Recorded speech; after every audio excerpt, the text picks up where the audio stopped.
16 és fél esztendős lehettem talán, mikor engem tanulónak adott az anyám. Utcát, teret nem ismertem, házak között eltévedtem, rám talált egy barna hajú lány. Szép hangjával megkérdezte, hogy én ki vagyok, szép hangommal ráfeleltem, hogy én ki vagyok. Taxiába beültetett, szállodába elvitetett engemet a barna hajú lány.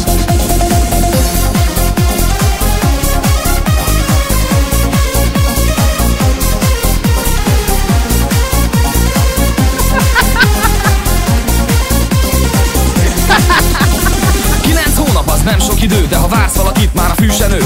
Vászorodva múlnak a percek, amíg egymásba kelnek a beteg lelkek. De az is lehet, hogy a holnap nem vár, csalódás lesz, felébredned már. Mert ha az álmod valóra válik, lehet, hogy hamar széjjel málik. Reggel, mikor felébredtem, zúgott a fejem, azt sem tudtam, hogy az éjjel mi történt velem. A szobákat végigjártam, sehol senkit nem találtam, lelépett a barna hajú lány.